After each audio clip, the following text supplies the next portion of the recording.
Hello, brother. This is one of your brothers, Henry Howie, man, and I want to make this video for you because I want to give you some information that I know will help you.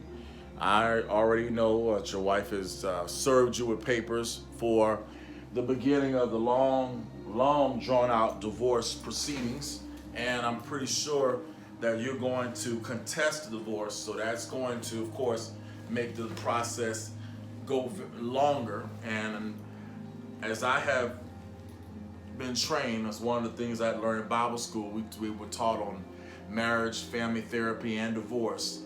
One of the things that I, of course, have been studying for 20 years and have been working with my pastors and learning is, what are the different processes that people go through when they go through a divorce? You be surprised how many people get divorced every day, and within the church. And so as a minister, I know I have to be aware and knowledgeable of the process because it's very emotional for both parties involved. Normally, I'm communicating with the wives because about 85% of divorces are always filed by the wife due to either domestic violence or irreconcilable differences, money, adultery, abuse, and a lot of different reasons. But the process of divorce, unfortunately, is very, very hard and very difficult. And because you are related to me, you're my brother, and I love you, I want to make sure that you're getting, I believe Fred has given you some advice, but I know that this advice is very expensive. Lawyer advice is extremely expensive because the system, unfortunately, is rigged to make it that way. And the lawyers are out for one thing, and that is money. And in the family court law world, especially in the areas of divorce, it is a horrific ripoff, but there's nothing you can do about it. So the only thing I can suggest is educate you. They're on a movie that you can pay for on YouTube. It's called Divorce Corp. It came out about 4 years ago, and on YouTube it's $9.99. And if you have access to YouTube Premium, you can watch it. But if you don't have it, if you just got the regular YouTube standard free level, you have to purchase it. But I'm gonna play the first couple minutes of the movie because it really talks about what happens next. I know you've never been divorced before, you've never gone through divorce proceedings before, but millions of people have, and there's millions and millions of videos on YouTube that teaches lay ministers and ministers like myself about the process, because until a person goes through it, a lot of times they don't even study it. Well, my degree at Rhema, and as a minister, I'm required to, but that's because I'm in the ministry. Average Joe Blow person don't even think about this. They think about marriage, and that's it. But what happens when one person says it's over? Well, this is that moment. I don't necessarily know what's going to happen. I know that the process that you're going to go through is going to be long and tedious. You're about to get lots of people involved in your life. You're about to go to mediation. You're going to be in front of your family court law judge.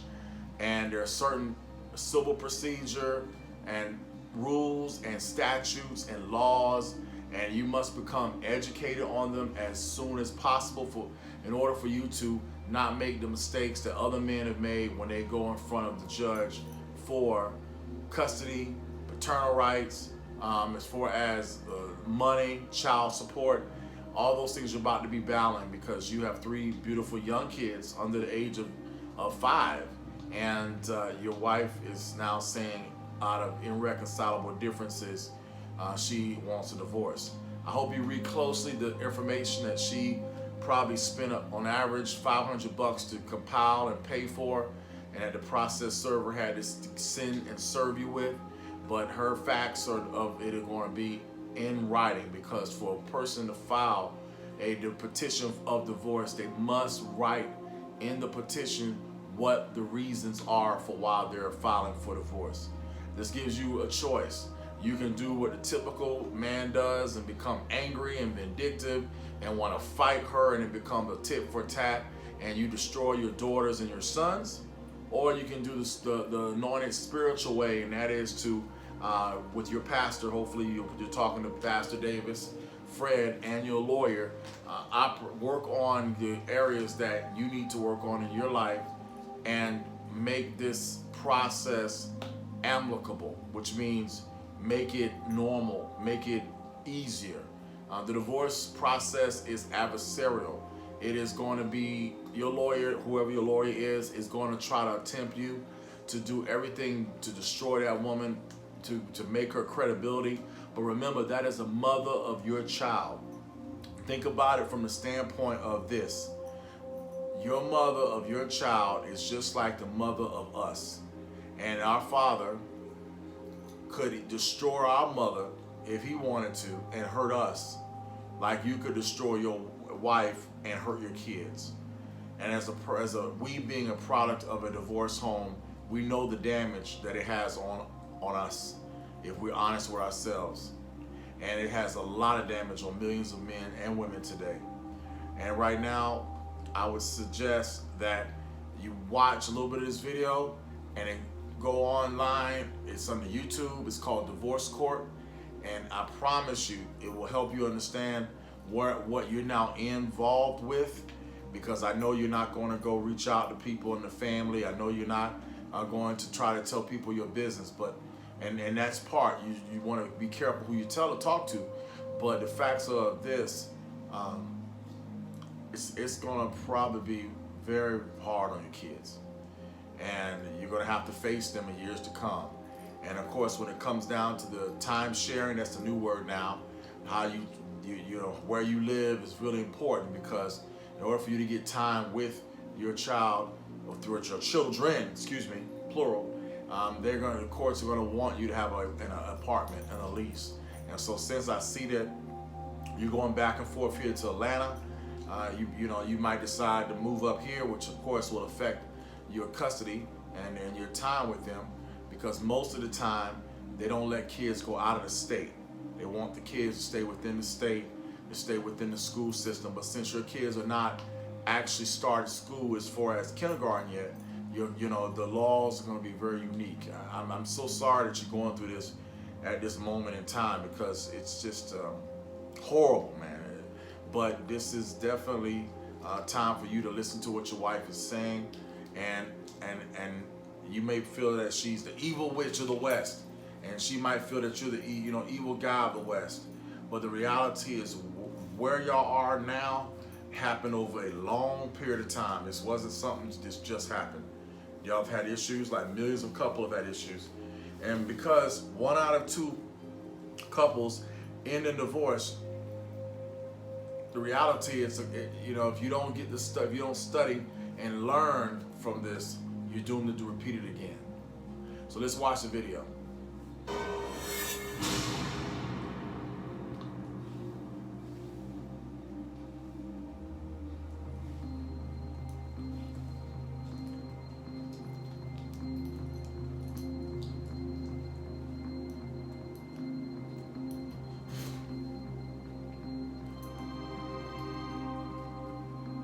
People get married, they get divorced.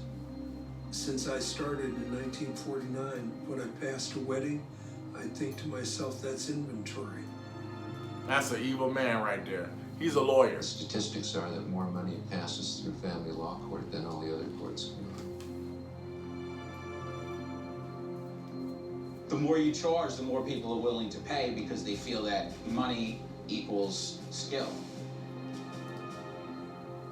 We aren't much different from any other segment of society in terms of money calling the shots. I've had cases where they've spent $20 million in fees. Those are high net worth people. How much money can we make off these people? That's the standard.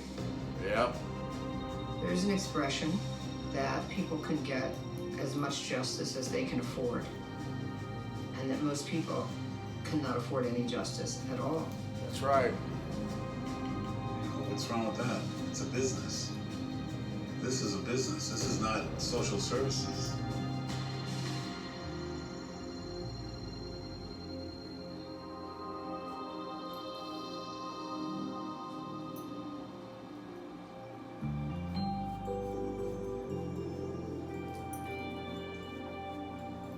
People thought we were crazy. getting married after just 3 months of dating. But she had children from another marriage, and I had my son from a previous marriage, and we just thought, you know, this would be a great way to we could combine our families and raise all these children together, and we were like the Brady Bunch. People called us the Byron Bunch. I just couldn't have been happier. I've got this wonderful new wife and a new family that we're starting together. You know, for whatever reason, it just didn't work out. The biggest single reason for divorce in this country is marriage. They ain't biting that. Each year, about 4 million people get married in the U.S. Although some people plan for months, a basic marriage ceremony can be completed in 10 minutes. All that's really required is proof of age and a $50 fee for a marriage license. But getting divorced is far from easy. Litigation lasted for over a year. 17 months for a 23-month marriage. We were only married for a year. We've been going through our divorce for a year and a half now. I was married only 4 months, and my divorce has lasted now over 6.5 years. So listen, these are not us. It'll be close to 8 years. 8 years. These are rich white people that marry rich white people, and because they got money, the process is extended. Unfortunately, most of us don't make that much money, don't have millions behind our name, but the rich do. But what you're about to watch in this next few minutes is imperative, because it's going to tell you what you're going to experience. And again, you might have a great family law judge that's going to be fair. I pray you do. But a lot of people don't have that, because unfortunately millions of people file for divorce every day. It's like a doggone assembly line of pumping people through that court system, and that system right there is not always great. Why is divorce so difficult?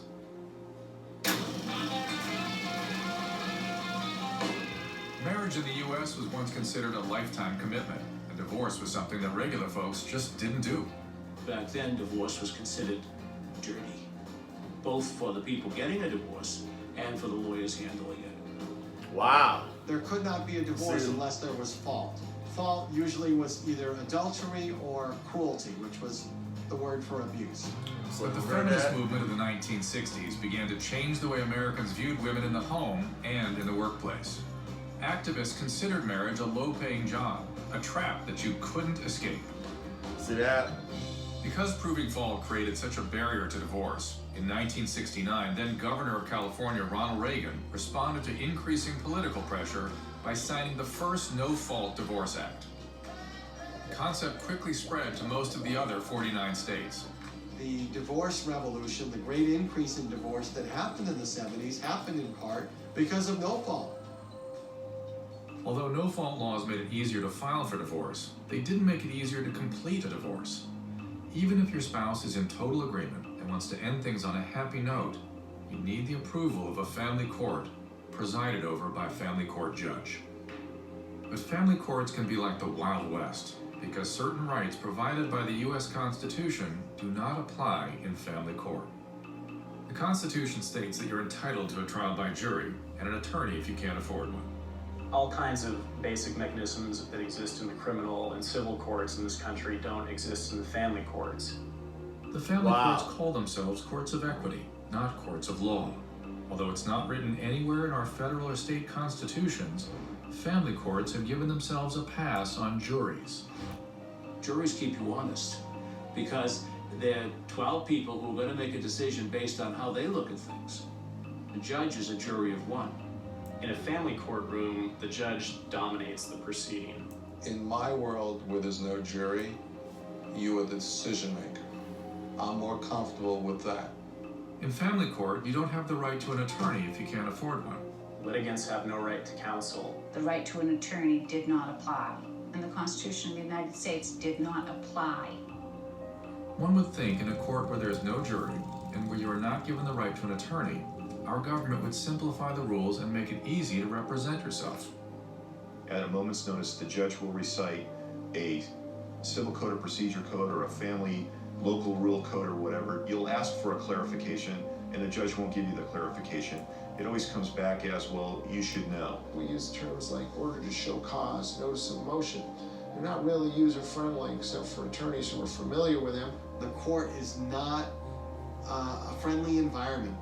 People are there without an attorney. For a judge, they're an irritant because they don't know the system, they don't know the procedure, they don't know how to do this, they don't know how to do that. That's the point, brother. If you are a litigant who is acting as his or her own attorney in a family court, you can often turn the judge against you just by means of the way you behave, your lack of familiarity with etiquette in the courtroom, speaking out of turn. They don't know what's going on and there's nobody there to guide them. When you ask for help within the courthouse, well, I'm sorry, you have to go see the court facilitator over there, take a number, and if your number doesn't come up in 8 hours, well, come back again and try over again. So I called around at a law library in Sacramento. Well, we can't give you that information. Wow. What is this? This is like, top secret priest class stuff. The rules of the family courts are documented in the family codes of each state, so the size and complexity of these codes is often overwhelming. This Family is codes. a civil code from when I entered law school in '46. The family law section in this whole book is right there. That's it, and this is thick paper. This is the family code 2011. Thin paper, small print. What is this? So guys, and bruh, right now the bottom line is you're gonna have to get, and I don't know how you're gonna pay for it, but you're gonna have to get an attorney. Obviously they're gonna want you to pay, and obviously they're not gonna do nothing for free. And unfortunately, those attorneys are gonna charge you by the hour, and their goal is really they're gonna go slow because they want to milk y'all for everything. You're gonna see in the next few minutes how the court system is so effed up for divorce, for the family law that I don't know if I want to get married. So why would our government make the family court so complicated for the average citizen? People often say law is so complicated. Lawyers make law so complicated. And Congress makes law, or legislatures make law so complicated. And there's some truth to that. There's the old saying from Charles Dickens that the business of the law is to make business for itself. The more complicated and specialized family law is, the more you need an attorney. The lawyers are the legislatures. They make the laws. The more laws and the more complex they are, the more we have to pay them. With all this complexity, it seems like you have no choice but to hire a lawyer. But this isn't some huge legal battle between two massive corporations. This is divorce. These lawyers can't cost that much money. The rate was $600 an hour. In the Gold Coast of Fairfield County, it's $650 an hour. I'm not saying I'm worth $700 an hour, but that's what I charge. My rate is $950 an hour. That's for one lawyer. They had assistants, people filing. I was being charged for multiple people working at the firm. I said, tell me your hourly rate. I added it all together. And I said to the litigants, I want you to know it costs us $27,000 an hour. I said, after 2 hours, we will have spent more than most people in this courthouse make in a year. I have to work 25 hours to pay for 1 hour of an arrogant attorney's time. 25 to 1. It comes down to always money. With so much money on the line, why don't couples force their lawyers to finish divorces quickly? It actually has to do with the financial setup of a marriage. When you file for divorce, money from both parties is looked on as a shared pool of cash that's available for either side's attorney to spend. And the first thing that lawyers do is find out exactly how much money you and your spouse have. You fill out an income and expense declaration, basically, just to find out how much you're worth. What your assets are, what you've encumbered. How much you have in the bank, how many cars you have. They want an entire picture of all your financial assets because they want to size you up. Once the lawyers find out how much each side is worth, they tempt their clients with the prospect of getting more money through fighting.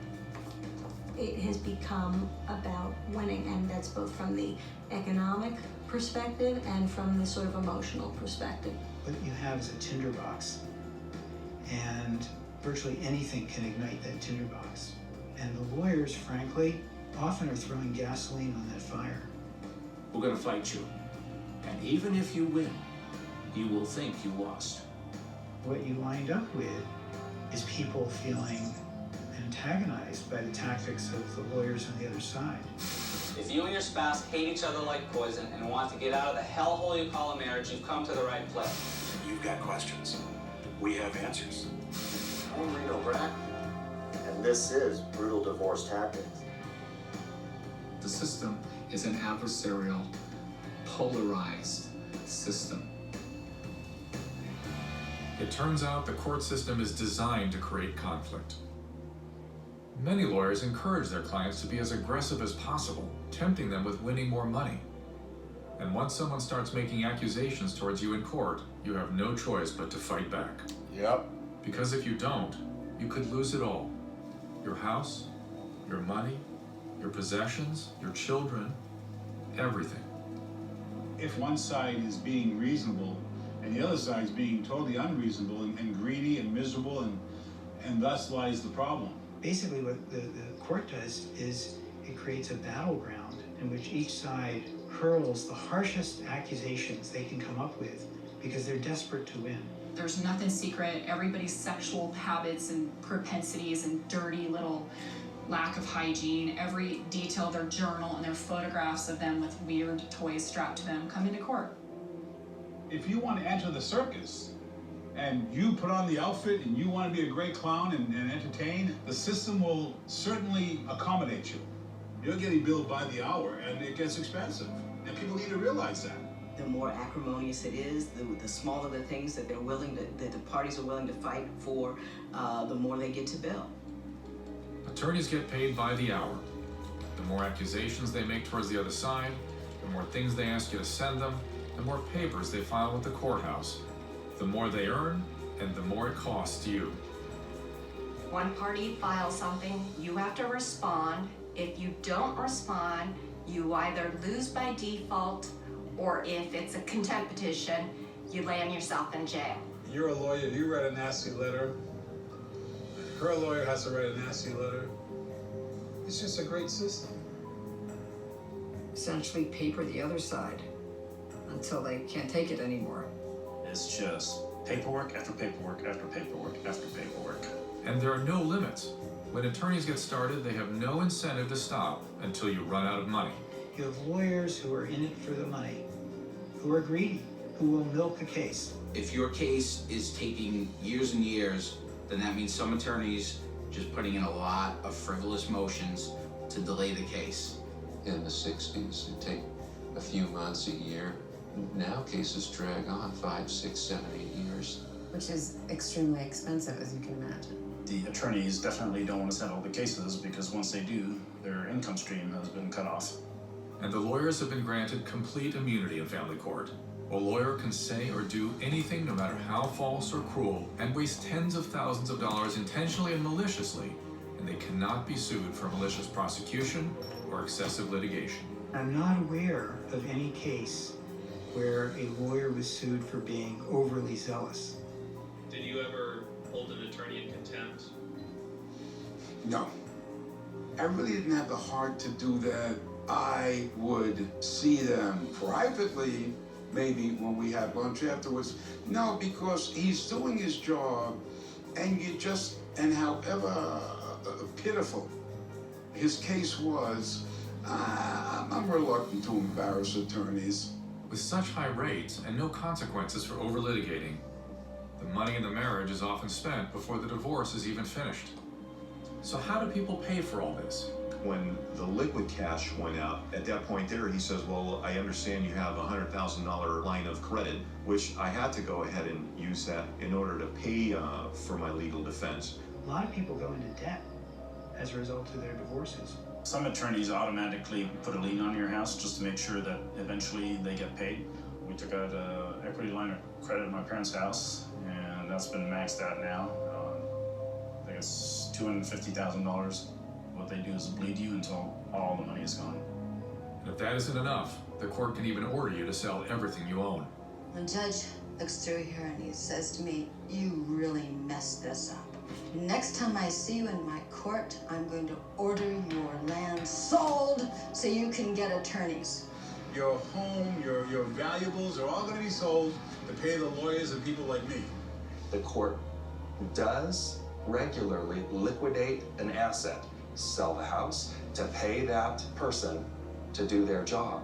So the court system has become the marketeer, and under threat of a court order of contempt have ordered you to comply with it, and then has ordered you to pay it, and will then collect it for them as their collection agency. The legal system, like many of the other systems in our country, turns around money. And money makes a big difference on everything. It's not what we think of in America, but it's the reality of America. You didn't have family law firms in the old days because the people who ran the big firms weren't interested in doing family law. There was no money in it. Once houses started to go up in value and more money came into the family law system, some of those big firms did get interested in family law. The cases became much bigger, so divorce became a business-type trial. It's not surprising that the average contested divorce in the U.S. costs $50,000. In the last 40 years, the number of divorce lawyers has exploded, increasing over 2,000% in California alone. And this is a nationwide issue. No matter what state you live in, you're going to get pulled in. We're all part of this machine that makes divorce a business. It is a business, and I'm not ashamed to say that. This is how I feed my family. This is how I keep a roof over my head. This is how I put gas in my Rolls Royce. And when children get involved, things get even more complicated. The real heart of family court, the real thing that is the most painful and that is the most damaging, is custody fights. And I really think that courts need to, for the most part, get out of that business. I do believe that in many cases the system does fail children. The family courts are supposed to acknowledge several Supreme Court decisions that both parents have an equal right to see their children. Is a fundamental constitutional right of parenthood. The Supreme Court has said it repeatedly, go back, over 100 years. Parents have a constitutional right to raise their children, and we have to defer to their judgment unless we find that their judgment is detrimental. But it turns out the family courts have trumped the Supreme Court with a doctrine called the best interest of the child. This doctrine is a broad set of guidelines that allows the court to scrutinize nearly every aspect of parenting. What does this mean, the best interest of the child? You ask, you say, can I have some criteria? Is it better to study a lot or to have friends? Is it better to play baseball or chess? Is it better to watch, movies, old movies on TV, or watch the new movies? If there was a legislative definition of what the best interest is, then of course we could follow that. Ends up meaning pretty much whatever first a trial judge and then a court of appeal court wants it to mean. The judge gets to decide whether the parent's ethics, morals, and behavior fits his or her profile for the perfect parent. And ultimately, they have the undisputed power to choose one parent over the other, or neither parent at all. What I would consider a good parent, another judge might not consider a good parent. They have to decide who's best for this child and who's a better parent. So suppose you're in the 88th percentile as a parent, and then the other parent is in the 93rd percentile, then you could, as a judge, say, I think the judge should spend more time because that's better. Whereas if you have two parents and one is the 3rd percentile and the other's in the 8th percentile, the 8th would get it, between those two parents. But look at that. The one who's in the 88th now doesn't get his child. The one who's in the 8th does get his child. So you see do you understand what was said? I want to make sure I stop there. The percentiles are based on the wealth of the individual. So 88th percentile, highly wealthy. 3rd percentile, 8th percentile, pretty poor. And so basically saying on a case-by-case basis, they're going to rate families based upon that particular unit. So for example, in my brother's situation, my brother has not been in a same job for 20 years. He had jobs where he worked as a bell cap for a hotel, and then he went into entrepreneurship. Well, entrepreneurship is basically being a self-employed. Well, a self-employed, you're not, you don't necessarily are IRS-wise getting an income every 2 weeks, and you're not getting paid monthly. You're getting paid based upon, whatever particular deal you get, contracts you get. So his wife, on the other hand, she's making, 20 years, go to work every day, pay taxes, go on Social Security, all that money's built. And through that process, because she said she's been on her own since she was 23, she's built up the wealth to buy her own home. You can't buy your own home with bad credit. You got to have good credit to buy your own home. And of course, there's always people find ways around it and cheating the system. But most people, have a work history, job history. That's how I got good credit. That's how most people get good credit. But you lose the job, you can't pay your bills, now it goes down. So that's why a job is so important. So Tameka could be considered higher than Damien when you compare them financially. Now, we ain't talking about emotionally, we're not talking about spiritually, we're talking financially. So what would the courts do? The courts will say, hey, they're gonna, give it to the mom. Now, if Damien, on the other hand, got himself a job and he's making $80,000 a year and he's working at a job and he's paying taxes and it's the same job and he's had that same job for 20 years, and that would be different. Now, Damien would be on a level compared to his wife, he'd probably be at a higher percentile. Because obviously, if he's making $80,000 a year, she's making $50,000, he's making more money. Therefore, he would be at the higher percentile. So it's like the guy said in the movie, it's all about the money. 3rd percentile and the other's in the 8th percentile, the 8th would get it, between those two parents. But look at that. The one who's in the 88th now doesn't get his child. The one who's in the 80th does get his child because of the purely fortuitous circumstances of the marriage or the union. The whole thing is just insane. As long as you treat your family well and there's not anything going on criminally and there's not some abuse, the state doesn't get involved. But for some reason, when you file for divorce, a whole bunch of strangers will start to look up your address. Neglect and abuse, sure, the government has a right to be there, has a duty to be there. We're talking about the situation in family court, 2 fit parents who, outside of this system, would never be challenged in terms of their right to be with a child. You need evaluators, you need psychologists, you need all these people to tell you what you did wrong.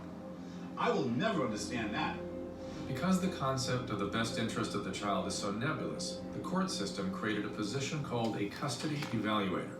These evaluators advise the judges to help them determine who should get custody of the children. As a parenting evaluator, you conduct all sorts of tests, personality tests, and then make a recommendation who should get primary custody of the kids. Give me a list of all your friends, all the people who know you. Then they go and interview each and every one of them. And then every time someone says something good or bad, they look into that. Many people are very defensive when they're being evaluated by a stranger to see if they're a worthwhile parent. I mean, who wouldn't be?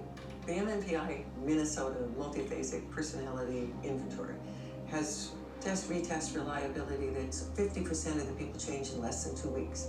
I mean, it's the most widely used test in the country, but it is not a reliable test. And showing you a bunch of ink blots, what's this look like? What do you see in here? And then scoring you for narcissism or, defensiveness or paranoia because you see bats and butterflies and birds is not based on science. It's unethical. It is unconscionably unethical. The custody evaluators, for the most part, are a bunch of morons making money off the backs of people who don't even quite understand the system. Do you know what the qualifications of being a custody evaluator are? Can I name them? Probably not. I can tell you it took my attending a 2-day seminar that one... I'm gonna stop there, boss. The rest of the movie, it basically breaks down situations and cases of people in their divorces, and most of them are sad, and most of them are white. There's not one black couple on this movie, but because they're not. These people are making $200,000, $300,000, millions of dollars a year. So again, they're gonna spend millions of dollars on a divorce because they make millions of dollars a year just to prove that they're right. In our situation, making thousands of dollars a year, I couldn't pay for it. That's too much to me.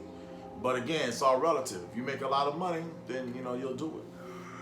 But the reality of what I've learned and what you've learned so far in this video is that you are in a game. You're in a game that it's set up for you to fail. it's the lawyers are not on your side. Your judge is not on your side. The court is not on your side. Once your wife felt that she couldn't talk to you and that you could not work out your differences and that y'all were not willing to go to counseling, she has now gone to this point. She is at a point of no return. And if you are not communicating with her, if you're arguing and fighting with her, then you're going to escalate this, and it's only going to hurt you in the long run, because everything you do, everything you say, her lawyer is writing it all down. Her lawyer is right now researching you, analyzing you. When you file for divorce, her lawyer by law is going to try to find every negative thing about you to use it against you in front of that judge. And your lawyer is going to try to do the exact same thing to find everything negative about your wife to use it in front of that judge. So my hope is that you will not be tempted by your lawyer, and that Tameka will not be tempted by her lawyer to hate you. My goal, my prayer, and my heart's desire is to say, maybe y'all weren't supposed to be together. Maybe y'all did not have the perfect the skills to make a marriage work. But it's too late now. You've made children. Let's do what's best for the kids. Let's make an amicable relationship. You grew up in a divorce home. You grew up with a single parent mom. Your son is going to grow up in the same scenario. Your daughters are going to grow up in the same scenario. Let's try to make this, for those 3 kids, let's try to make their life better than our life. And our life was pretty good with only one parent. So that means that your kids have got to be at a higher standard than you were. My kids got to be at a higher standard than I was. So we don't want to see your wife get sick, die young, pass away early like our mama did. We want to see your kids grow up, and even with this divorce, still learn that, because the day is going to come when they get old, they're going to get in relationships that may fail and fall apart. They're going to get into dating relationships that might fall apart and to break up, which is a practice run for divorce. But hopefully they can learn from y'all mistakes as y'all teach them and help them to not make the same mistakes 25 years from now, 30 years from now and on. Does that make sense? All right, well, I will talk to you later, brother. God bless you. Love you. Bye-bye.